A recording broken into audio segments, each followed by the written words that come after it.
to ask you about, and the senator from Ori touched on a few of them. You know, one of the most important pieces in this bill for me is the labeling piece of it, Right. prescription labeling, because I didn't know a lot about these issues until we were assigned this study committee and we went around the state taking testimony. I'm from Sumter County, represent some rural areas and some more urban areas.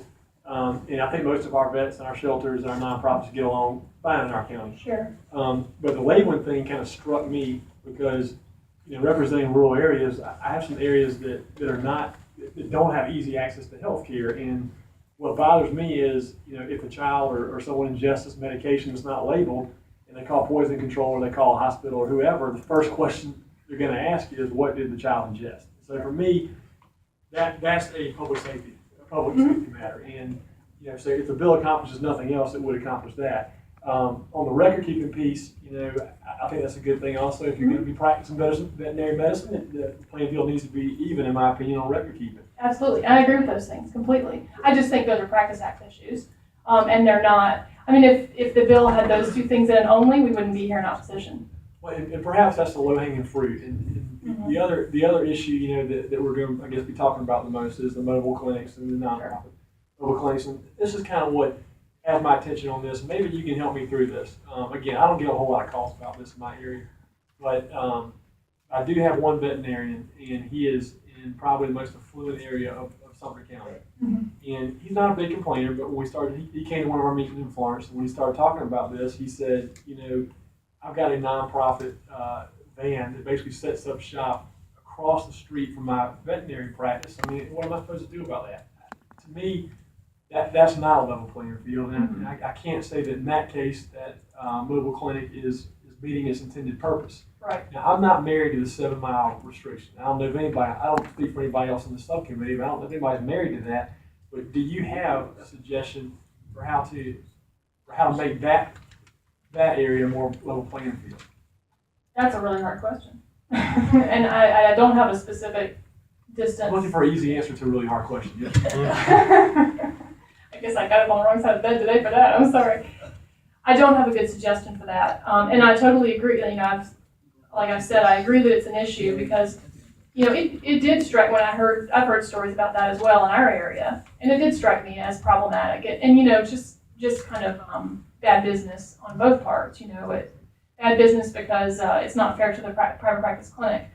I don't have a good suggestion because I feel like if we put restrictions, any restrictions that we put are going to eventually be too restrictive in some way. You know, they're going to kind of operate against themselves. But certainly 7 miles is a little ridiculous, honestly. Well, and you A know, little far. and don't get me wrong, these mobile clinics play a very important role in areas I represent, including Sumter County, Kershaw County, and Lee County. But in that case, that example I just gave you, that, in my opinion, is going a little too far because that veterinarian is not getting the same breaks that mobile vet clinic is getting, and they're setting up shop right across the street. Yeah. So would it be any different, in your opinion, if it were a for-profit mobile clinic? Yeah. So why is it restricted to nonprofit in the bill? Well, I think because my guess would be because the nonprofit clinic is getting breaks that the veterinarian doesn't But get. if they're doing high volume. And that the for-profit clinic does not get. Right, but if that's a mobile clinic and they don't have a building except for like maybe an address, you know, physical address, and they're buying 20,000 vaccines and the nonprofit clinic is buying 20,000 vaccines, they're getting the same price. They might not be paying taxes, I agree with that. I think it's a separate issue though. I mean, in the case of the veterinarian versus the nonprofit mobile vet, I mean, that mobile vet doesn't have brick and mortar. They're not, I mean. But to me, the they nonprofit need and to the, show up and get a tax break that the veterinarian across the street is not going to get. what kind of tax break though? Because if they don't have a building and so they don't have the lease that's $1, you know, and they have, they're just a mobile clinic, maybe they're not, but if they're just a mobile clinic, their overhead is low just like it is for a for-profit mobile clinic, and they're buying great volumes of vaccines, the difference is quite small.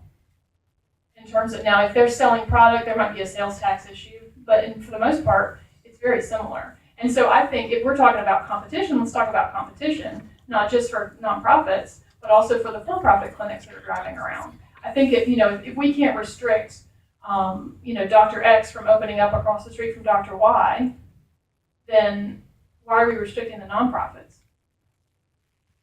I have another question. Sure. About LLR registration. You think all shelters should be controlled by LLR? I think that their medical operations should fall under the restriction of LLR, just like medical operations of any other veterinary clinic. If you're a shelter and you're providing medical services, you should be consulting with a veterinarian and you should be operating under LLR.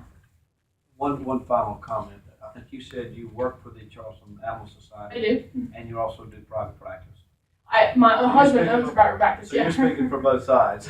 We recently bought it a couple of years ago, and he works there. But of course, we are married, and I help him sometimes. Sometimes. Thank you so much. Thank you.